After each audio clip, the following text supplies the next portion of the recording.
আমি তো মাত্র 4-5টা বলছি, এমন 433টা, কয়টা? 433টা সুপারিশ করেছে। সবগুলো অধিকাংশই হলো কুরআন বিরোধী, হাদিস বিরোধী, ইসলাম বিরোধী। এই জন্য আমরা সবাই সতর্ক থাকব। যতই অপচেষ্টা, যতবারই এই বাংলার জমিনের মধ্যে এই সমস্ত নাস্তিকবাদ, ইউরোপিয়ান পশ্চিমাদের কালচার গুলো আমাদের পরিবার খান করার জন্য তারা যতই অপচেষ্টা করেছে, উলামায়ে কেরামের নেতৃত্বে আপনারা তাওহীদি জনতার সাথে থেকে এই সমস্ত শক্ত হাতে আমরা প্রতিহত করেছি, এখনো করব। কিয়ামত পর্যন্ত বাংলার জমিনে কুরআনের বিরুদ্ধে কোনো অপচেষ্টা প্রচলিত হইতে দেওয়া যাবে না, হবে না। ঠিক কি ঠিক না জোরে বলেন। আল্লাহ পাক রব্বুল আলামিন আমাদেরকে কুরআন হাদিস অনুযায়ী চলার তৌফিক দান করে, বলেন আমিন। এই সমস্ত নারীবাদদের বিরুদ্ধে রুখে দাঁড়ানোর তৌফিক দান করে, বলেন আমিন। আর ডক্টর ইউনূসকে আল্লাহ তাআলা যেন সহিহ বুঝ দান করে, শুধু দেশকে উন্নতি করার জন্য উনি যেন এরকম চেষ্টা করে, আর কুরআন হাদিসের বিরুদ্ধে যেন উনি না আসে। আল্লাহ তাআলা উনারেও সহিহ বুঝ দান করে, বলেন আমিন। ওয়া আখিরু দাওয়ানা আলহামদুলিল্লাহি রাব্বিল আলামিন। ইসলাম ধর্ম যে নারীদেরকে ডাস্টবিন থেকে উঠাইয়া আতর দ্বারা ধুইয়া মাথার উপরে আশ্রয় দিছে, মার থেকে মাসির দরদ বেশি হয়ে গেছে, তারা আকাশে উঠাইবে তাদেরকে। সরাসরি এই কমিশনের ভিতরে আল্লাহর পবিত্র কালাম কুরআনের সাথে সরাসরি তারা যুদ্ধ ঘোষণা করেছে। কুরআনের বিরুদ্ধে তারা রায়গুলো তারা লিপিবদ্ধ আকারে তারা পেশ করেছে, ডাইরেক্ট কুরআনের বিরুদ্ধে। কুরআনের বিরুদ্ধে তারা কমিশন পেশ করে, প্রস্তাব পেশ করে নারীদেরকে তারা ভূষিত করতে চায়, সম্মানিত করতে চায়। অথচ ওই সমস্ত মূর্খ শিক্ষিতা নারীবাদ, রাস্তার বাজে মহিলারা, এদেরকে দেখতেও তো পেপারের মধ্যে দেখেন, এরা কি নারী না কি দেখলেও বোঝা যায় না। ওদের চুলগুলো কেউ এই পর্যন্ত, কেউ ওই পর্যন্ত, এই কানগুলো, নাকগুলো কি একটা ভূতের মতো দেখা যায়। ওরা নারীদেরকে উন্নতি করবে। 433টি সুপারিশ, অথচ এরা জানে না হাজার হাজার বছর যাবত তোমাদেরকে আল্লাহ রাসূল সাল্লাল্লাহু আলাইহি ওয়াসাল্লামকে যখন আরবে আল্লাহ তাআলা প্রেরণ করেন, তখনও 1450 বছর আগের কথা, ইতিহাস সাক্ষী, সব ইতিহাসে আছে। মেয়ে কন্যা সন্তান জন্ম দিলেই তাদেরকে জীবন্ত পুঁতে ফেলা হইতো, গর্ত কইরা, মাও জানতো না, তাদেরকে জীবন্ত পুঁতে ফেলা হইতো। বুড়ি বুড়ি কোরআনে এরকম কথা আছে, হাদিসের মধ্যে, ইতিহাসের মধ্যে এমন ঘটনা হাজার। তারা এটা বরদাস্ত করতে পারতো না এই নারীদেরকে। এমনকি লম্বা করে আল্লাহ তাআলা আরেক জায়গার মধ্যে বলেছেন, ওয়াইযা বুশিরা আহাদুহুম বিল উনসা যাল্লা ওয়াজহুহু মুসওয়াদ্দান ওয়া হুয়া কাযীম ইয়াতাওয়ারা মিন কাওম মিন সুই মা বুশিরা বি আয়ুমসিকুহু আলা হুন আম ইয়াদুসসুহু। যখন আল্লাহ বলতেছেন, যখন তাদেরকে সুসংবাদ দেয়া হইতো যে তোমার তো মেয়ে সন্তান জন্মগ্রহণ করছে, আল্লাহ বলতেছেন সাথে সাথে যাল্লা ওয়াজহুহু মুসওয়াদ্দা ওয়া হুয়া কাযীম, চেহারা বিভৎস হয়ে যেত, স্বামীর চেহারা, বাবার চেহারা কালো হয়ে যেত। মনে মনে বলতো, ইস, এই সংবাদটা জানার আগে যে আমার কন্যা সন্তান হয়েছে, এই সংবাদ আমার কানে আসার আগে জমিটা কেন ফাঁক হয়ে গেল না, আমি কোনো মাটির নিচে ধসে গেলাম না, আমাকে কেন এরকম ভাবে মাটি গ্রাস করে ফেললো না, মানুষের সম্মুখে আমি মুখ দেখাবো কি করে যে আমার কন্যা সন্তান জন্ম হয়েছে? এই লজ্জা আমি কিভাবে ঢাকবো? আল্লাহ বলতেছেন কুরআনে, আম ইয়াদুসসুহু ফিত তুরাব। অথচ আল্লাহ পাক রব্বুল আলামিন তাদেরকে সেই জায়গা থেকে, আল্লাহ রাসূল সাল্লাল্লাহু আলাইহি ওয়াসাল্লাম নবুয়তি পাওয়ার পর সর্বপ্রথম এই নারীদের পক্ষে সারা পৃথিবীর বুকে দুনিয়া সৃষ্টি হওয়ার পর থেকে নিয়ে মুহাম্মদুর রাসূলুল্লাহ সাল্লাল্লাহু আলাইহি ওয়াসাল্লাম এই আখিরি শরীয়ত আসার আগ পর্যন্ত এই মর্যাদা কেউ দিতে পারে নাই, যে মর্যাদা আল্লাহ রাসূল আল্লাহর কাছ থেকে এনে নারীদের পক্ষে দাঁড়িয়ে আল্লাহ রাসূল যে মর্যাদা দান করেছেন। নবীর ভিতরে এই নারীদের পক্ষের দরদ, তরদ, জ্বালা, নবীর চোখের পানি দেখা আল্লাহ আয়াত নাজিল করছে। নবী আপনার সুপারিশ আমি গ্রান্টেড, আমি কবুল করলাম। ওয়াইজাল মাউউদাতু সুইলাত বিআইয়ি যামবিন কুতিলাত, আমি এক একটার ঘাড়ে ধরে ধরে জিজ্ঞেস করব, যে জীবন্ত বাচ্চাদেরকে জীবন্ত পুঁতে ফেলা হয়েছে তাদেরকে জিজ্ঞাসা করা হবে বিআইয়ি যামবিন কুতিলাত, তোমার কি অপরাধ ছিল? তোমার বাবা যে তোমাকে পুঁতে ফেলছে, তুমি তোমার বাবার কি ক্ষতি করেছিল বলো, কি অপরাধ তোমার ছিল? এক সাহাবীর ঘটনা জানেন না? নবীর সামনে বলতেছিল, ইয়া রাসূলুল্লাহ, সাহস পাইতেছি না আমি কালিমা পড়তে, কেন? বারবার অনেক লম্বা ঘটনা। পরে বলতেছে, ইয়া রাসূলুল্লাহ, আমাকে তো আল্লাহ মাফ করবে না, কেন? পরে ঘটনা বলল, মেয়ের ঘটনা। এত আদর করতাম, এত করতাম, একটা একটা কইরা 9টা মেয়েকে আমি জীবন্ত পুঁতে ফেলেছি। এই গ্লানি আমি সহ্য না করতে পারে যে আমি কিভাবে পরিচয় দিব সমাজে যে আমি একটা মেয়ের বাবা। কত ঘৃণিত! একটা মহিলাকে দেখলে তারা থুতু ফেলত মুখে। ইস, শুকরের চেয়ে বেশি নিকৃষ্ট ছিল মহিলা জাতি। সেই মা জাতিকে আল্লাহ রাসূল সাল্লাল্লাহু আলাইহি সাল্লাম, এই ঘৃণিত জাতিকে, এই লাঞ্ছিত, বঞ্চিত, নিষ্পেষিত, রাস্তা ডাস্টবিন জাতিকে আল্লাহ রাসূল উঠায়া নবী করিম সাল্লাল্লাহু আলাইহি সাল্লাম সর্বপ্রথম ঘোষণা করলেন, ও দুনিয়ার মানুষ শোনো, যে মহিলার চেহারা এতদিন পর্যন্ত দেখে তোমরা থুতু নিক্ষেপ করতে, আজকে থেকে আমি বিশ্বনবী ঘোষণা করলাম, এই মার চেহারা একবার দেখলে তুমি হাজার হাজার কিলোমিটার দূর থেকে সারা জিন্দগির কষ্টার্জিত টাকা পয়সা খরচ করে মাকবুল একটা হজ আদায় করলে যে সব হবে, এই মহিলার চেহারা আজকে থেকে যে একবার নজর করবে, মার চেহারা একটা কবুল হজের সওয়াব আল্লাহ দান করবে। কোথায় থেকে নবী কোথায় নিল? সাহাবী অবাক হয়ে গেল, বলেন কি ইয়া রাসূলুল্লাহ, একটা হজ করতে সেই আমেরিকা, লন্ডন, চীন, জাপান, বিশ্বের প্রান্তর থেকে কত লক্ষ লক্ষ টাকা খরচ করে হজ করে, তাও বলতে পারে না হজ কবুল হয়েছে কিনা, আর একটা মহিলার চেহারা দেখলে মাকবুল হজ। ইয়া রাসূলুল্লাহ, কোন সন্তান যদি তার মার চেহারার দিকে 2বার তাকায়, আল্লাহ রাসূল বলেন 2টা হজ। বলেন কি ইয়া রাসূলুল্লাহ, একটু সাউন্ড কমো। তাহলে কোন সন্তান যদি তার মার চেহারার দিকে এক মুহূর্তের মধ্যে 3বার তাকায়, আল্লাহ রাসূল বলেন 3টা হজের সওয়াব। সাহাবী অবাক হয়ে বললেন, ইয়া রাসূলুল্লাহ, যদি আরো বেশি তাকায়, একদিনের মধ্যে একটা সন্তান তার মার চেহারার দিকে আরো বেশি তাকায়, তখন আল্লাহ রাসূল সাল্লাল্লাহু আলাইহি ওয়াসাল্লাম বললেন, আল্লাহু আকবার, আল্লাহর ভান্ডার সম্পর্কে তোমার কোনো আইডিয়া নাই। এক সন্তান তার ইবাদত হিসাবে এটাকেই যদি শুধু বেছে নেয় যে আমি শুধু তার মার চেহারার দিকে তাকাবো, এ কোথায় যায়? সাউন্ড কমাইতে বলছি। একজন মা যদি, একজন সন্তান যদি শুধু খালি এইটাকেই ইবাদত হিসাবে মনে করে যে আমি শুধু আজকে এই ইবাদতই করব, খালি আমার মার চেহারার দিকে তাকাবো, খালি তাকাবো, খালি তাকাবো, আল্লাহ রাসূল বলেন, আল্লাহু আকবার ওয়া আজাল, আল্লাহ অনেক বড় দাতা। একটা সন্তান যদি হাজার হাজার বার প্রতিদিন তার ওই মহিলা যাকে মা বলা হয়, মার মর্যাদা দেয়া হয়েছে, তার চেহারার দিকে তাকা, যতবার তাকাবে তত হজের সওয়াব পাবে। কি মনে করছেন এটা ছোটখাটো জিনিস? আল্লাহ রাসূল সাল্লাল্লাহু আলাইহি ওয়াসাল্লাম এই ডাস্টবিনের মহিলাদের ব্যাপারে আরেকটা ঘোষণা দিলেন, আজকে থেকে আমি বিশ্বনবী ঘোষণা করলাম, তুমি তাহাজ্জুদের মধ্যে জান্নাত শুধু তালাশ করতেছো, তুমি শুধু আওয়াবিন ইশরাকের মধ্যে জান্নাত তালাশ করতেছো, তুমি মসজিদ নির্মাণ, মাদ্রাসা নির্মাণের মধ্যে শুধু জান্নাত তালাশ করতেছো, আজকে থেকে আমি বিশ্বনবীর ঘোষণা শোনো, ইন্নাল জান্নাতা তাহতা আকদামিল উম্মাহাত, ইন্নাল জান্নাতা তাহতা আকদামিল উম্মাহাত। আজকে থেকে আমি বিশ্বনবী ঘোষণা করলাম, জান্নাত যদি যেতে হয়, বেহেশতে যদি ঢুকতে হয়, জান্নাত তালাশ করতে হবে তোমার মার পায়ের নিচে। আল্লাহ তাআলা জান্নাত রেখেছেন এই মহিলার পায়ের নিচে, যাকে এতদিন তুমি থুতু নিক্ষেপ করতা, যে ছিল এতদিন অবহেলায়, লাঞ্ছিত, বঞ্চিত অবস্থায়।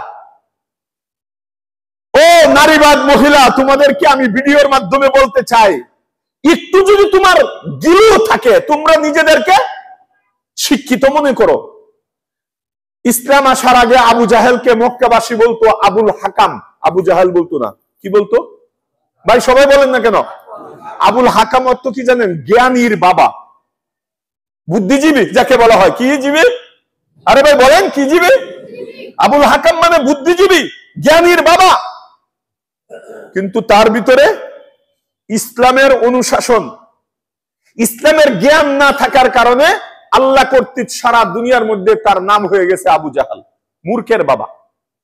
তাহলে তুমি আক্ষরিক যত শিক্ষায় শিক্ষিত হও না কেন, আল্লাহর শিক্ষা যদি তোমার ভিতরে না থাকে, কোরআন হাদিসের শিক্ষা না থাকে, তুমি যত বড়ই আবুল হাকাম হও না কেন, বাহ্যিক দৃষ্টিতে যতই তুমি জ্ঞানী নিজেকে মনে করো না কেন, আসমানের মধ্যে তোমার নাম হলো আবু জাহাল।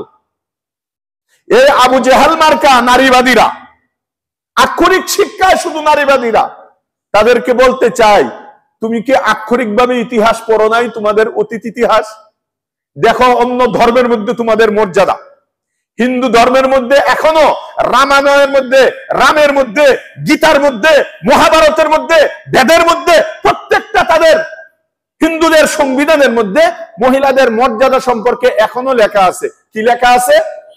সতী দেহ প্রথা। নাম শুনছেন নি জীবনে? আরে ভাই কথা বলেন, সতী দেহ প্রথা শুনছেন? আমি নিজের চোখে দেখেছি, আমি তো ভারতে লেখাপড়া করছি, দেওবন্দ। যে জায়গার মধ্যে সতী দেহ প্রথা, এর অর্থ বুঝেন? এর অর্থ হলো স্বামী মারা গেছে স্ত্রীর আগে, স্বামী মারা গেছে, মরে না, মরতে পারে না। স্বামী যদি মারা যায় স্ত্রীর আগে, তাহলে নিয়ম হলো এই স্ত্রীর আর দুনিয়াতে থাকার অধিকার নেই। স্বামীর লাশের সাথে তাকেও বেঁধে, হাত পা বেঁধে, সতী দেহ প্রথা, তার বডিটাও কেরোসিন দিয়া লাগায়া তাকে লাকড়ির মধ্যে জ্বালায়া ছাই করে ফেলা হবে। ইতিহাস জানেন না? একজন হিন্দুর 40টা বিবি ছিল, জীবিত ছিল। এই হিন্দু মারা গেছে, এখন তারা সবাই মিলে এগুলোকে ধরছে, দুইটা লাকড়ির সাথে ভাঙছে, 40টা উইটা লাকড়ির বুঝা লয়ে দিছে দূর, জানবাসই তুই। ওইখান থেকে যারে পারছে ধৈরে বুড়ে আইয়া কিছু পলাইছে, আর কিছুকে এরকম ভাবে জ্বালায় মারছে। এমন লক্ষ লক্ষ কোটি কোটি মহিলাদেরকে এমনি জ্বালাইছে। ইসলাম তোমাদেরকে কোথায় নিছে? আজকে যদি মুসলমানের ঘরে জন্ম গ্রহণ না করে তুমি হিন্দুর ঘরে জন্ম গ্রহণ করতা, আর সতীদাহ প্রথা হইতো, আজকে তোমার এই নোংরামি, আজকে তোমার এই নষ্টামি, আজকে তোমার এই বড় গলায় কথা বলা, এটা তোমার কোথায় পাওয়া যায়?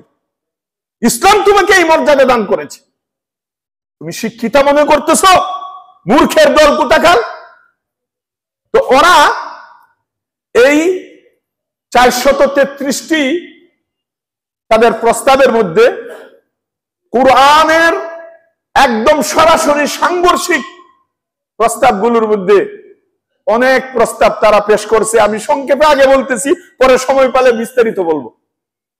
একটা হইলো, তারা বুঝেই না আল্লাহ তাআলা তাদেরকে যে কি মর্যাদা দান করেছে। মুআজ্জাজ হাজিরিন, আল্লাহ পাক রব্বুল আলামিন তাদেরকে এমন মর্যাদা দান করেছে, আজকে তারা সমমর্যাদার স্লোগান করতেছে। এক সাহাবী এসে বলতেছে, ইয়া রাসূলুল্লাহ, সবচেয়ে বেশি হক আমার উপরে কার, কার খেদমত বেশি করব? নবীজি বলেন, উম্মুকা, তোমার মার। ঠিক আছে, বুঝলাম। ইয়া রাসূলুল্লাহ, দ্বিতীয় নম্বরে কার? নবী বলেন, উম্মুকা, তোমার মার। কয় কি, এটা তো একবারই বলছেন। কয় আচ্ছা ইয়া রাসূলুল্লাহ, তৃতীয় নম্বরে কার? কয় উম্মুকা, তোমার মার। 4 নম্বরে জিজ্ঞেস করছে, এরপরে কার? চতুর্থ নম্বরে বলছে আবুকা, তোমার বাবার। কি বুঝলেন? এই নারীবাদ কোথায়? ইসলাম কোথায় আর তোমরা কোথায়? ইসলাম তোমাদেরকে, তোমরা চাইতেছো সমান, আর ইসলাম দিছে 3 ডাবল। কথা বলেন না কেন? তোমরা চাইতেছো সমান, আর ইসলাম তোমাদেরকে মর্যাদা দিয়েছে কয় ডাবল? উম্মুকা, উম্মুকা, উম্মুকা, কয় ডাবল? আর 4 নম্বরে শুধু একবার বাবা। তাহলে পুরুষের মর্যাদা ইসলামে বেশি না নারীর মর্যাদা বেশি? আপনাদেরকে দাওয়াত দিচ্ছি সকলকে, নবীজির বিদায় হজ্জের ভাষণটা বারবার পড়বেন। নেটের মধ্যেও আছে, বিভিন্ন কিতাবেও আছে। আল্লাহর রাসূলের সেখানে সবচেয়ে বেশি যে বয়ান ছিল, বক্তব্য ছিল, আখিরি হজের, বিদায় হজের খুতবার মধ্যে সবচেয়ে বেশি গুরুত্ব যারা দিয়েছেন, এটা হলো, দেখো আমি চলে যাচ্ছি, তোমাদেরকে কিয়ামত পর্যন্ত আমার যত উম্মত আসবে, আমি বিশ্বনবী তোমাদেরকে ওসিয়ত করে যাচ্ছি, তোমরা নারীদের ব্যাপারে সতর্ক থাকবা, নারীদের মর্যাদা অক্ষুণ্ণ রাখবা, নারীদেরকে মাথার উপরে রাখবা। পুরা বয়ানটার 70% শুধু নারী আর নারী। বিদায় হজ্জের ভাষণ, নবীজির জিন্দেগীর শেষ ভাষণ। আর এখন আসছো তোমরা সমান মর্যাদার বুলি উড়াইতে মারাত্মক পর্যায়ে তারা একটা কথা বইলা ওরা মহিলাদেরকে তাদের পক্ষ করতে চাইতেছে। ইসলামী অনুশাসনে চলার কারণে, বুঝেন কথাটা, তাদের ধর্মীয় আইন মানার কারণে, প্রতিবেদনে লেখা আছে এই শব্দটা, আমি যা বলতেছি, ধর্মীয় আইন মানার কারণে আজকে নারীরা তাদের অধিকার থেকে নাকি বঞ্চিত। নাউজুবিল্লাহ বলেন, আরো জোরে বলেন নাউজুবিল্লাহ। আচ্ছা বলেন তো, এই কথাটা যারা গুনাহখোরেও বিশ্বাস করবে, এ কি ইমানদার না সাথে সাথে কাফের? আরো জোরে বলেন, ইমানদার না কাফের? বেঈমান হয়ে যাবে। কত বড় জঘন্য কথা যে ইসলাম তোমাকে ডাস্টবিন থেকে আইনা এই পদমর্যাদা দান করেছে, সেই ইসলামের দিকে তুমি বৃদ্ধাঙ্গুলি দেখাইতেছো এই আইন মানার কারণে। তাহলে চলে যাও তুমি ওই আইনে, হিন্দুত্ব আইনে যাও, যাও তুমি বের হয়ে যাও ইসলাম থেকে। তোমার মতো এই সমস্ত রাস্তার নারীবাদীদের ইসলামের কোনো দরকার নাই। তুমি যাও হিন্দুদের এখানে। এখনো পর্যন্ত তো তাদের অধিকার নাই হিন্দুদের, জানেননি? আরে কথা বলেন না কেন? হিন্দুদের উত্তরাধিকারী আছে? সবাই বলেন, জুড়ে বলেন, আছে নাই? আর ইসলাম তোমাকে দিছে, এটা ভালো লাগে না। এটাকে মুরব্বীরা গ্রামে বলে সুখে থাকতে ভূতে কিলায়। কি বলে? সুখে থাকতে ভূতে কিলায়। খ্রিস্টান ধর্মে আসেন, সময় কম, সবটি একটু টাচ দিয়ে যাচ্ছি। খ্রিস্টান ধর্মে আসেন, ইহুদি ধর্মে আসেন। খ্রিস্টান ধর্মের নিয়ম হলো, কোন মহিলার যদি বাঙ্গায় বলি মাসিক বের হয়, রক্ত বের হয়, এবং কোন শরীর থেকে রক্ত বের হয়, শরীরের যে কোনো অঙ্গ থেকে, যতদিন পর্যন্ত তার এই অসুস্থতাটা মিন্স আসতে থাকবে, এই মহিলা ঘরে থাকা তো দূরের কথা, আঙ্গিনার ভিতরেও থাকবে না, কুকুরের বাচ্চার মতো তাকে ঘাড়ে ধরে জঙ্গলার মধ্যে ফেলায় থইতো। ঘৃণিত, একদম ডাস্টবিন। এটা তাদের দেখেন বাইবেলের মধ্যে আছে, তাদের কিতাবের মধ্যে আছে, এবং এটাই করতো শত শত বছর পর্যন্ত।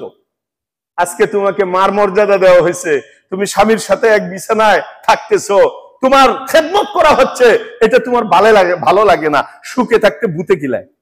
তাহলে যাও তুমি খ্রিস্টান দেশে, ইসলাম ভালো লাগে না ওইখানে যাও। ইহুদিদের নিয়ম ছিল, যে জায়গার মধ্যে রক্ত লাগবে এই জায়গা পাক করার একমাত্র তাদের পন্থা হলো জায়গাটা, চামড়াটা কাইটে ফেলাই দিতে হবে। কথা বুঝেন নাই? সংক্ষেপে বলতেছি, এই জায়গা কি করতে হবে? কেটে ফেলে দিতে হবে। সুখে থাকতে ভূতে কিলায় না? ইসলাম ধর্ম ভালো লাগে না? ইসলামী আইন মানার কারণে তুমি বঞ্চিত। হায় হায় হায়। আল্লাহ পাক রব্বুল আলামিন এই ইসলামের মাধ্যমে নারীদেরকে যে মর্যাদা দান করেছেন, দেখেন পুরা কোরআনের মধ্যে, আপনারা যারা কোরআনের সাথে সম্পর্ক আছে বলেন তো, পুরা কোরআনে কতটি সূরা? 114টি সূরা। আরে ভাই কথা বলেন, সূরাতুর রিজাল এমন কোন সূরা আছে? অথচ এত লম্বা আস্তা একটা সূরা, সূরার নাম হইল সূরাতুন নিসা। নিসা মানে মহিলা। কথা বলেন না, কথা বলেন না। ইসলাম তোমাকে কত মর্যাদা দিয়েছে, কোরআনের দিকে তাকাও। আর আস্তা একটা মহিলার নামে আরেক সূরা নামকরণ করা হয়েছে, সূরাতুল মারিয়াম, মারিয়ামের সূরা। কথা বলেন না কেন? তুমি বলতেছো ইসলাম তোমাকে বঞ্চিত করছে? কোরআন তোমাকে যে মর্যাদা দান করেছে, এই পর্যন্ত পৃথিবীর পর থেকে কেউ দেয় নাই, কিয়ামত পর্যন্ত কেউ দিতে পারবে না। কেন করতেছে একটু পরে বলতেছি। এই জন্য মুআজ্জাজ হাজিরিন, ওরা সরাসরি কোরআনের আয়াতের সাথে সাংঘর্ষিক এমন ভাবে আঘাত হেনেছে। সর্বপ্রথম যে আঘাতটা হানছে সেটা হলো গিয়া সম্পত্তি বন্টন নিয়া। আল্লাহ তাআলা কোরআনে সূরাতুন নিসার মধ্যে ইরশাদ করেছেন, ইউসিকুমুল্লাহু ফি আওলাদিকুম লিযযাকারি মিসলু হাজ্জিল উনসায়াইন। এর অর্থ হলো, পিতা মারা গেলে মেয়ে এবং ছেলে থাকলে ছেলে পাবে ডাবল, মেয়ে পাবে সিঙ্গেল। ওরা ডক্টর ইউনূস সাহেবের কাছে জমা দিছে, না এগুলো মানি না, এটা কোরআন বেবিচার করেছে। নাউজুবিল্লাহ বলেন। সমান সমান দিতে হবে।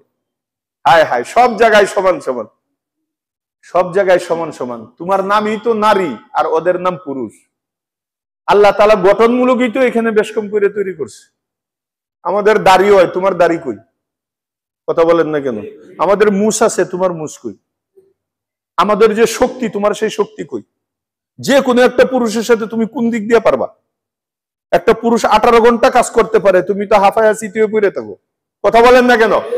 মাসে তুমি 3 দিন, 7 দিন, 10 দিন পর্যন্ত তোমার প্যাকেটিং হইয়া তোমার এতে কাফে বইয়ে থাকতে হয়। কথা বলেন না কেন? তাহলে পুরুষের সক্ষমতা আর নারীর সক্ষমতা কোনোদিন কি সমান? আমি এটা বৈধ বলতেছি না, অবৈধর কথাটাই বলতেছি। একটা পুরুষ ইচ্ছা করলে দাঁড়ায় রাস্তার পাশে পেশাব করতে পারে, তুমি দাঁড়ায় পেশাব করো? সমান অধিকার যদি চাও তো তুমিও পেশাব করে দেখাও। কথা বলেন না কেন? শুনতে যদিও খারাপ শোনা যায়, কিন্তু নারীবাদীকে প্রশ্ন করতেছি, তুমি কোন দিক দিয়ে সমান? তোমার বডি স্ট্রাকচার, তোমার বডির অবয়ব আর পুরুষের বডির অবয়ব দুইটা কি এক? আল্লাহ কোরআনে বলছেন আর রিজালু কাওয়ামুনা আলান নিসা।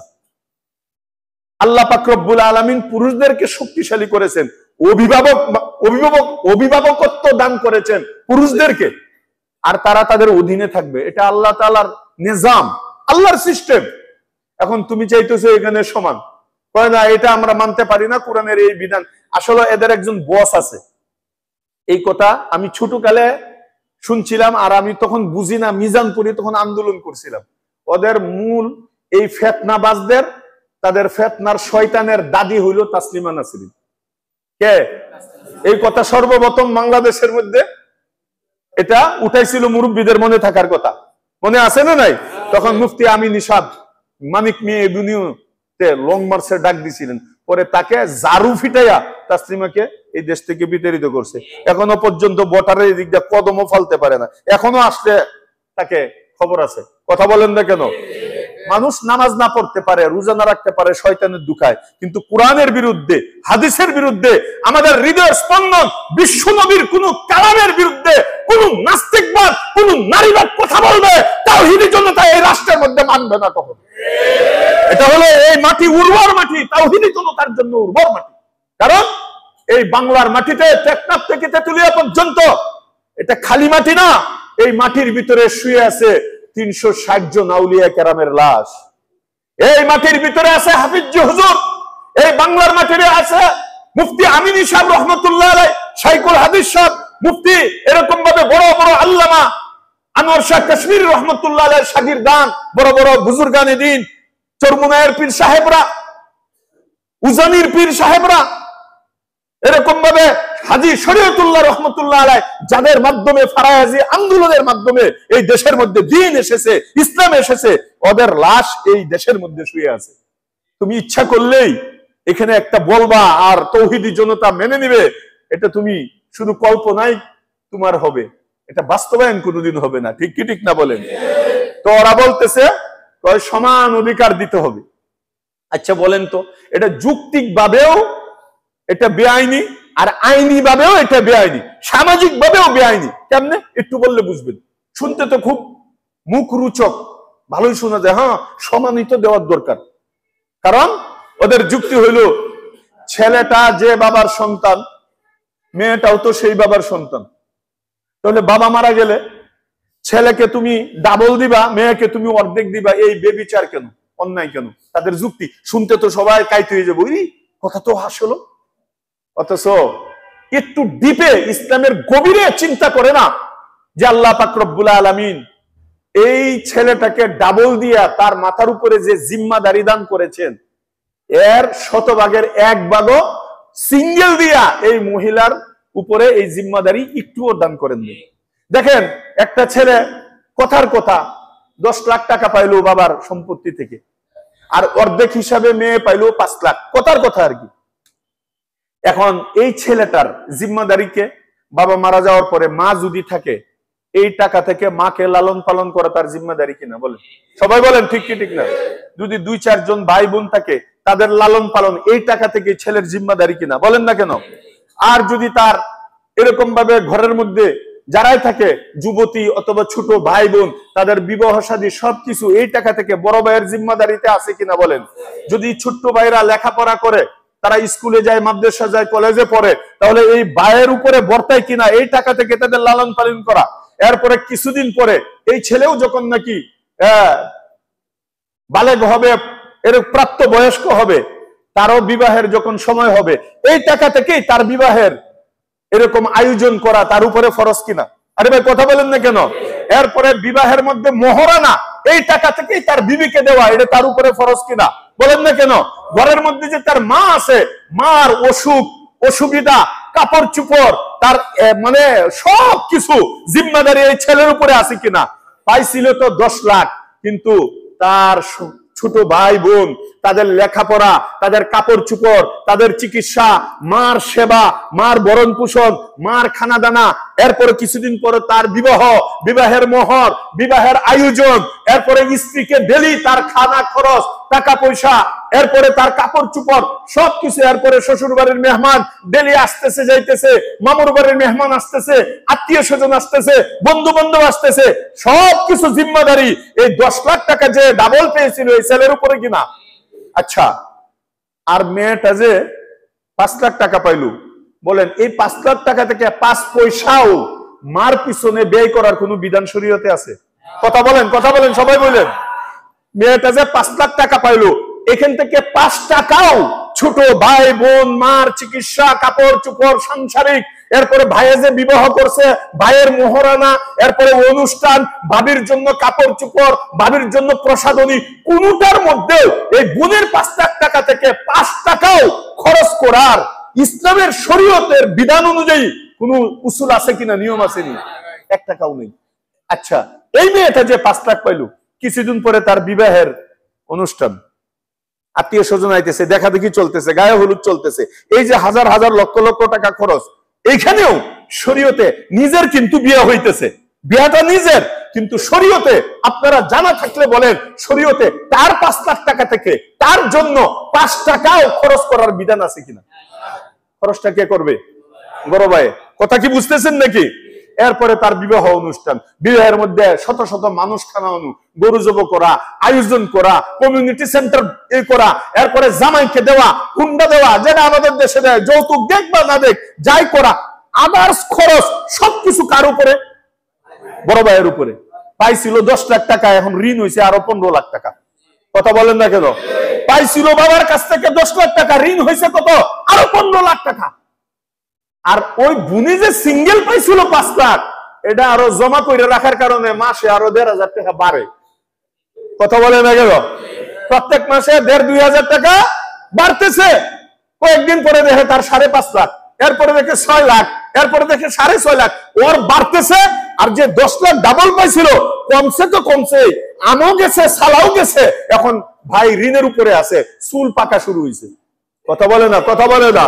তো আল্লাহ তাআলা যে বলছেন লিজাকারি মিসলু হাজ্জিল উনসায়াইন, বাবা মারা গেলে ছেলে পাইবে ডাবল, মেয়ে সিঙ্গেল। তোমরা যে নারীবাদ, আগাগুড়া কিছু বুঝো না, পেটের মধ্যে বোম মারলেও কালিমা বের হবে না, দেখতেও দেখা যায় তোমরা, তোমাদের অবয়ব, তোমাদের চেহারা, তোমরা কি আল্লাহ বানাইছিল তোমাদেরকে রানী, আর তোমরা হইতেছো চাকরানী। কথা বলে না কেন? আল্লাহ বলছিল মেয়েরা থাকবে রানী হইয়া, ওরা বলে না আমরা চাকরানী হব। রানী ঠিক, কিন্তু চাকরানী। কথা বলে না কেন? এই জন্য তো তোমরা সব ছাইড়ে দেও, অফিসে আদালতে দৌড়াদৌড়ি শুরু করছে। যারা দৌড়াদৌড়ি করে আর যারা দৌড়াদৌড়ি করে না, দুই ফ্যামিলি কখনো এক না। যাই আগে দেখেন, কারণ দুইটার মধ্যে অনেক বেশকম আছে।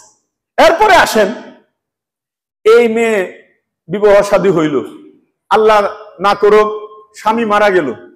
স্বামী মারা যাওয়ার পরে তুমি যদি মা হও, তোমার জিম্মাদারি এখনো ওই যে তুমি 5 লাখ পাইছিলা, তুমি যদি মা হও, তোমার জিম্মাদারি তোমার 5 লাখ থেকে 1 টাকাও না, তোমার ছেলের উপরে। কথা বলে না? এরপরে তুমি যদি কাহারো বোন হও, তোমার জিম্মাদারি তোমার 5 লাখের থেকে 1 টাকাও না, তোমার ভাইয়ের উপরে। তুমি যদি কাহারো এরকম ভাবে সন্তান হও, তাহলে তোমার জিম্মাদারি তোমার উপরে না, তোমার ওই অভিভাবকের উপরে। তুমি যাই হও, আর যদি তুমি কাহারো স্ত্রী হও, তবুও তোমার জিম্মাদারি তোমার উপরে না। একটা লিপস্টিকও তোমার টাকা খরচ করার কোনো বিধান শরীয়তে নাই। তুমি যদি করো সেটা অন্য কথা, কিন্তু বিধান নাই। তোমার স্বামী তোমাকে লিপস্টিক এনে দিবে, স্বামী তোমাকে কাপড় এনে দিবে, একটা সাবান, তোমার কেনার কোনো বিধান নাই। তাহলে তুমি যে বাবার কাছ থেকে 5 লাখ পাইলা, এটা বাড়তে বাড়তে তো 15 লাখ হয়ে গেল আজকে। কারণ তোমার পুরো গোটা জীবনটা, তুমি জন্ম থেকে নিয়ে মৃত্যুর পূর্ব পর্যন্ত তোমার খরচাদি, তোমার সবকিছু, হয়তো তোমার জন্মের পরেই কন্যা হিসাবে তোমার বাবা। কথা বলেন না কেন? এরপরে যখন যতদিন তোমার বিবাহ না হবে ততদিন পর্যন্ত তোমার আব্বা।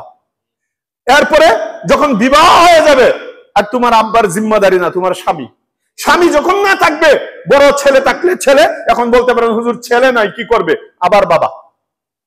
কি বলেন? আবার বাবা।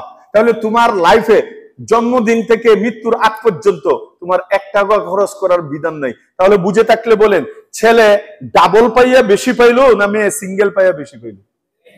আরে ভাই জুড়ে বলেন, ছেলে ডাবল পাইয়া বেশি পাইলো না মেয়ে সিঙ্গেল পাইয়া বেশি পাইলো? আল্লাহর বিধান বুঝার জন্য ওই রকম ভাবে তো গিলু থাকতে হবে। বাহ্যিক দৃষ্টিতে জাহিরি ভাবে এই জিনিসগুলো বোঝা যাবে না। সূক্ষ্ম জিনিস কি জানেন? এটা ভালো করে মনে রাখবেন। এখন যে কথাটা বলবো সূক্ষ্ম জিনিস হইল, দেখছে যে ডক্টর ইউনূস পশ্চিমা দেশের মধ্যে বড় হইছে, সেইখানে এসে চলাফেরা করছে। তো পশ্চিমাদের কালচারটা আমাদের দেশে আইনা আমাদের পারিবারিক মধুর বন্ধনটাকে খান খান করার জন্য এই কমিশন তারা সাজাইছে। দেখতেছে হায় হায়, বাংলাদেশ একমাত্র এমন দেশ পৃথিবীর মধ্যে, এটা ভালো করে শুনেন, বাংলাদেশ একমাত্র এমন দেশ পৃথিবীর মধ্যে যে একজনে কামায় আর 14 জনে খায়। কথা বলে না কেন? জাপান যায় দেখেন, বউয়েরটা বউয়ে কামায়, জামাইরটা জামাই কামায়, ছেলেরটা ছেলে কামায়, মেয়েরটা মেয়ে কামায়। আমেরিকা যায় দেখেন, যখন প্রাপ্ত বয়স্ক হয়ে যায় আর কেউ কাউকে চিনে না, বাবা নিজেই বের করে দিবে, তোরটা তুই বুঝ, এখন তুই আমার না। কথা বলেন না কেন? যাদের অভিজ্ঞতা আছে তারা বলেন। অস্ট্রেলিয়া যায় দেখেন, লন্ডন যায় দেখেন, পশ্চিমা দেশগুলোতে যায় দেখেন, এই কাজ করার কারণে এদের পরিবারগুলো খান খান হয়ে যাইতেছে। ওরা মনেও থাকে না তার যে ছেলে আছে, ছেলের মনেও থাকে না তার যে মা আছে, মা মারা যাইতেছে, মরতেছে, তাকে করতেছে, 1.5 মাস 2 মাসে 1 বছর পরে খবর পায় তার মারা গেছে। ও আই এম ভেরি সরি, বাস হয়ে গেল, এটাই দোয়া। মা মারা গেছে 1.5 বছর পরে কয় ভেরি সরি, বাস হয়ে গেল। চিন্তা করছেন? আর আমাদের দেশে দেখেন একজন আরেকজনের জন্য জান দিতে প্রস্তুত। কথা বলেন না কেন? এই পশ্চিমা দেশগুলো, এই সমস্ত পাশ্চাত্যের এই খান খান অপসংস্কৃতি, তাদের এই সমস্ত কৈশিকতাকে আমাদের দেশে চালু করার জন্য ডক্টর ইউনূসের ধর্ণা ধরতেছে। দেখেছে ডক্টর ইউনূস এখন জনপ্রিয়, সবাই তাকে ভালোবাসে, বলে যে না ইলেকশন লাগবে না, আপনি যতদিন থাকেন, সারা দেশের মধ্যে আপনি একটা সুপার পাওয়ার নেতা, আপনার মতো নেতা পুরা পৃথিবীতে মানে রাষ্ট্রীয় পর্যায়ে আর কেউ নাই, আমেরিকাও নাই, এটা জানেন তো। মানে উনি যে পদগুলো পাইছে, এই পদ পাইয়া এই সিটের মধ্যে, প্রধান সিটের মধ্যে এত বড় নেতা পুরা পৃথিবীর মধ্যে এখন গদির মধ্যে আর কেউ নাই, একমাত্র ডক্টর ইউনূস। এটা চারটাখানি কথা না। তাহলে দেখতেছি যে এত বড় মানুষ, ওর কাছে যদি একটু সুপারিশ করি বাস, আর ডক্টর ইউনূসও বেচারা পাশ্চাত্য দেশের মধ্যে ঘুরছে, দেখে যে হ্যাঁ তোমরা ব্যবস্থা করো, কিন্তু জানে না, ডক্টর ইউনূস জানে না তাওহীদি জনতা আপনাকে দেশের জন্য ভালোবাসে। কিসের জন্য? আপনার জন্য আপনারে ভালোবাসে না। কত ইউনূস আছে আমাদের ডানে বামে, কিন্তু আপনি ইউনূসকে কেন ভালোবাসে? আপনি দেশের ভালো করতেছেন। কথা বলেন না কেন? দেশকে উন্নত করার জন্য আপনি আপ্রাণ চেষ্টা করতেছেন, আপনি এই 80-85 বছর বয়সেও হাড়ভাঙ্গা কষ্ট করতেছেন। এই জন্য আমরা দেশের জন্য আপনাকে ভালোবাসি, কারণ আমরা দেশকে ভালোবাসি। কিন্তু এটা জেনে রাখার দরকার, বাঙালি জাতির কালচার জানেন না। 1 মিনিট লাগে ওরা মাথায় উঠাইতে, যেরকম টান দিয়ে উঠায়, আবার 1 সেকেন্ড লাগে একেবারে আলু ভর্তা বানায় ফেলে মাথা থেকে। তাওহীদের মধ্যে, কোরআনের বিরুদ্ধে, নবীর হাদিসের বিরুদ্ধে, আল্লাহ রাসূলের অনুশাসনের বিরুদ্ধে কেউ যদি একটু টু শব্দ করে 1 সেকেন্ড দেরি হবে না আপনাকে ওই গদি থেকে টাইনা নামাইতে। এটা বাংলাদেশের কালচার। এজন্য আপনি যেভাবে চলতেছেন এইভাবে চলেন, দেশের উন্নতি করেন, কোরআন নিয়ে টান দিবেন না। এটা উলামায়ে কেরামের হাতে ছেড়ে দেন, তাওহীদি জনতার হাতে এটা ছেড়ে দেন। তো কোরআনের বিরুদ্ধে এই একটা, তারা আমাদের পারিবারিক বন্ধনটাকে নষ্ট করার জন্য তারা এ করতেছে। আরেকটা কি করছে, আরেকটা কমিশন তারা প্রস্তাব করছে যে বহু বিবাহ। দেখেন, যখন নাকি ওই সমান অধিকারের তারা এরকম ভাবে বুলাইতেছে, এর অর্থ হইল যে নারীও সমান, পুরুষও সমান। তাহলে একটা পুরুষ হাড়ভাঙ্গা কষ্ট কইরা, রোদ্রে পুইরা যখন নাকি টাকা পয়সা কামাই কইরা ঘরে আসবে, আয়সা বিবিরে বলবে যে আমি আর পারবো না, যেহেতু সমান অধিকার, এই সংসার 15 দিন আমি বাজার করবো আর 15 দিন তুমি করবো। এরপরই তো লাগবো মারামারি কাটাকাটি দুইজনের মধ্যে। পশ্চিমারা দেখেন সূক্ষ্ম তাদের কালচারটা দেখেন, এরপরে যখন মারামারি কাটাকাটি লাগবো, এরপরে ঠুস কইরা সংসার যাবে ভাঙ্গিয়া। এটাই চাইতেছে তারা, ঠুস ঠাস কইরা যেন সংসার গুলো ভাঙ্গে। আরেকটা সংসার ভাঙ্গার আরেকটা বিধান কি করছে, এখানে আমি লিখে নিয়ে আসছি অনেকগুলো, এগুলো তো পড়ে শেষ করা যাবে না। 2 নম্বরে হলো গিয়া ম্যারিটাল রেপ। হায় হায়, এটা আরো জঘন্য। মানে স্বামী স্ত্রীর মধ্যে ধর্ষণ মামলা, শুনছেন নি জীবনে? স্বামী স্ত্রীর ধর্ষণ মামলা, এর অর্থ হলো ভাই দুইটা ডেগ একসাথে থাকলে মাঝে মাঝে তো ঠুসঠাস হই। কোন সংসারে একটু কথা হয় না? কথা বলেন না কেন? এটার মধ্যে একটা মজা আছে, রাগ অনুরাগ, কারণ আমরা তো ফেরেশতা না, এটা হবে। কিন্তু এই একটু যে সে বেজার হয়ে রয়েছে, একটু আপনার প্রতি গুসা হয়ে রয়েছে, এই মুহূর্তে যদি তাকে আদর করতে যান, অথবা স্বামী স্ত্রীর যেটা এটা যদি আপনি একটু করতেছেন আর হ্যাঁ একটু নারাজ থাকে, সকালে ওইটা কোর্টে চলে যাবে, জায়গা বলবে আমার ধর্ষণ করছে কেডা? আমার স্বামী। ধর্ষণের শাস্তি কি? ফাঁসি। বলেন ধর্ষণের শাস্তি কি? ফাঁসি। পশ্চিমারা কূট কৌশলে এই আইনটার মাধ্যমে তারা চাচ্ছে ফাঁসি, মানে বাস আপনি তাকে নারাজ করে করছেন, দর্শন মামলা দিছে, আর দর্শন মামলা তো গ্রান্টেড করতেই হবে যেহেতু কমিশন ফাঁস হইতেছে। কথা বলেন না কেন? আর দর্শনের শাস্তি হয়তো যাবজ্জীবন কারাদণ্ড নতুবা ফাঁসি। তাহলে আপনি স্বামী হইয়া তারা একটু নারাজ করলে হ্যাঁ হুমকি দেবে, লটকা এলামু। কথা বলেন নাই? এখন আপনি হইতে হইব বিলায় আর হ্যাঁ হইব সিংহ, আপনি তার কথা মানতে হবে। আপনি পরে দেখেন এখন যেটা বলতেছি খুব কূট কৌশলে, যুবকরা এই কথাটা শুনে মনে মনে বলবে বাবা সাইরে দেও মা, কান্দে বাসি, ভিক্ষার দরকার নাই, কুত্তা খেয়ে দাও, জীবনে বিয়া করবো না। কারণ বিয়া যদি করি আর আমার বিবির সাথে একটু জোরাজুরি করি, পরের দিন যে কোর্টের মধ্যে মামলা দিবে ধর্ষণ, পরে আমার গলা যাইব, বিয়ার দরকার নাই, চলো লিভ টুগেদার করি। কথা বুঝতেছেন? কথা বুঝতেছেন? এই জন্য আমাদের দেশে এখনই শুরু হয়ে গেছে লিভ টুগেদার, সমানে লিভ টুগেদার, হাজার হাজার জুড়া লিভ টুগেদার। লিভ টুগেদার বুঝেননি? বিয়া বহির্ভূত স্বামী স্ত্রীর মতো সম্পর্ক, দুইজন মিললে জিনা, এক রুম ভাড়া করে জিনা করতেছে, এটা বৈধ সরকারি। 7-8 বছর আগেও এটা আমাদের সংবিধানের মধ্যে আসছিল, এরপরে আন্দোলন হয়েছে, এগুলো চলতেছে। তো এখন এটা আনুষ্ঠানিকভাবে সরকারিভাবে একদম গেজেট আকারে যেন এটা ফাঁস হয়, এর জন্য নারী কমিশন কি করছে? এই প্রস্তাবটা দিছে। এটা হলে কি হবে? লক্ষ লক্ষ কোটি কোটি যুবক বিবাহ থেকে নিরুৎসাহিত হবে। কথা বলেন না কেন? আর আল্লাহ রাসূল সাল্লাল্লাহু আলাইহি ওয়াসাল্লাম কি বলেছেন?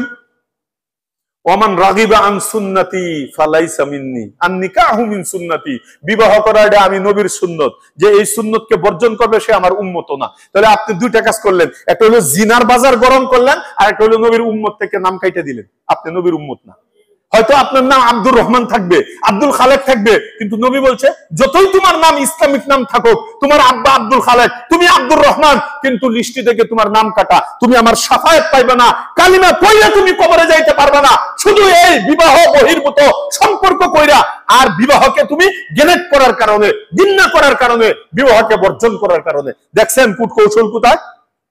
এরা দেখতেছে মুসলমান এত শান্তিতে কেন থাকবে? এটা কিন্তু ইসরায়েলি ষড়যন্ত্র, আমেরিকান ষড়যন্ত্র, পশ্চিমাদের ষড়যন্ত্র।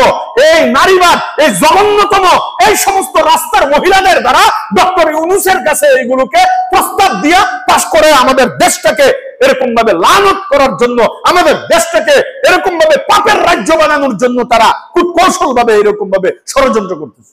সজাগ থাকতে হবে, সজাগ থাকতে হবে। রাজি আছেন তো? সজাগ থাকতে হবে, সাবধান। তখন কিন্তু আপনার মেয়ে কেউ ফিরাইতে পারবেন না, মনে রাখেন।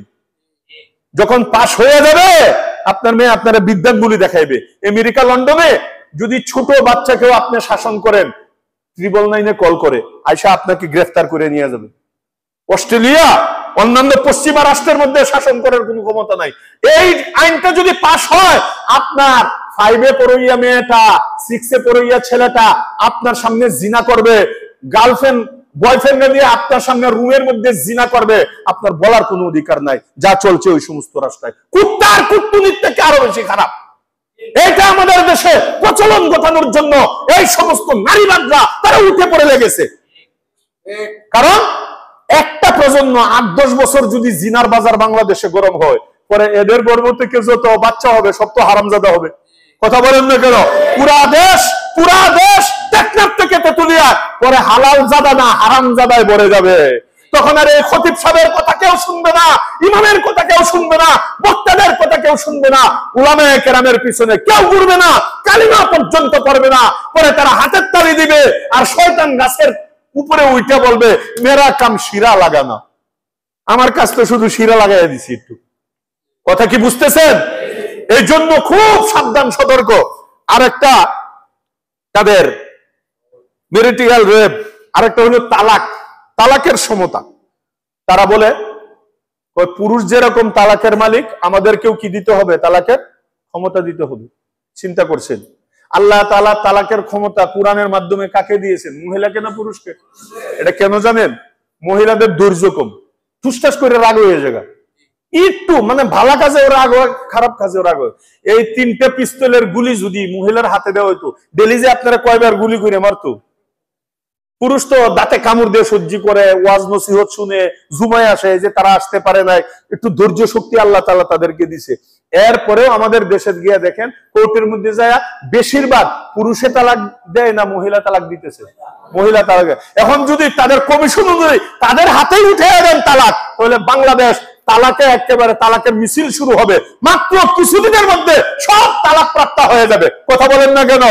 এটাও পশ্চিমাদের ষড়যন্ত্র, আমাদের সংসারকে তছনছ করার জন্য। সবকিছু ষড়যন্ত্র। বাংলাদেশের এই বান্ডিং, আমাদের সামাজিক বান্ডিং বন্ধন, এটা যেন টিকে না থাকে, পশ্চিমাদের মতো যেন আমরা হয়ে যাই। জানেন পশ্চিমাদের কোন সামাজিক ব্যবস্থা নাই, হয়তো আমাদের থেকে স্বর্ণরূপা তাদের বেশি, টাকা বেশি, বিল্ডিং বেশি, কিন্তু খোদার কসম আমাদের 1000 ভাগের 1 ভাগও শান্তিতে তারা নেই। কোনো কেউ বুকে টুকা দিয়ে বলতে পারবে না আমার এই হলো ফ্যামিলি, দেখাইতে পারবে না, কোনো ফ্যামিলি নেই তাদের। এবং ছেলেদেরকে স্কুলে যে ভর্তি করে, মার পরিচয়ে ভর্তি করে, বাবার পরিচয় না, কারণ হ্যাঁ জানেই না তার বাবা কেডা। 100 জন কুত্তার সাথে মেলামেশা করছে, মানে একটা বাচ্চা বের হয়েছে, কোন কুত্তার এই বাচ্চা এটা তো তারা জানে না। এই জন্য কি করছে, বাস তারা ওইটাকে বাদ দিয়ে দিচ্ছে, বাবার কলামি বাদ দিয়ে দিছে, মার দ্বারা তারা ভর্তি করে। এই জন্য এটা সামাজিক বন্ধনকে নষ্ট করার এটা আরেকটা ষড়যন্ত্র। আরেকটা হলো একাধিক বিবাহ। একাধিক বিবাহ, পুরুষে 4টে বিয়ে করতে পারে, আমাদেরকে অধিকার দিতে হবে, আমরাও 4টে বিয়ে করবো। নাউজুবিল্লাহ। চিন্তা করছেন? মানে মাথার মধ্যে যদি কুকুরে পেশাব না করে, এমন তো নষ্ট হওয়ার কথা না। কিভাবে তুই এই কমিশনটা করলি? এই প্রস্তাবটা একটা মানুষে কিভাবে দেয়?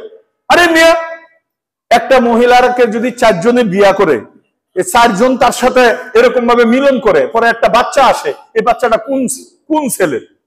এর তো মারামারি লাগবো আবার কয়েকদিনের মধ্যে, আবার সংসার তছনছ। কথা বুঝতেছেন নাকি? প্রত্যেকটা কাজ সংসার নষ্ট করার কাজ।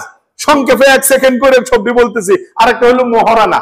মহারানার মধ্যে তারা প্রস্তাব করছে, দেখেন মহিলাকে যদি কোনো ছেলে তালাক দেয়, তাহলে তার মোহরও দিতে হবে, জরিমানাও দিতে হবে। কিন্তু এটা বলে নাই, এটা বলছে যে মহিলাও তালাক দিবে, কিন্তু মহিলা তালাক দিলে তার কি দিতে হবে, সে কি জরিমানা দিবে কিনা এটা বলে নাই। ওমা, একতরফা, এই না সমান না। আবার এখানে পুরুষে শুধু মোহর দিবে, পুরুষে জরিমানা দিবে, মানে বিচার যা করেন তাল গাছ আমার, ওইটার করতেছে। এরপরে ধর্মীয়, সবচেয়ে মারাত্মক হইল ধর্মীয় অনুশাসনে চলার জন্য মহিলাদেরকে বাধ্য করতে পারবে না।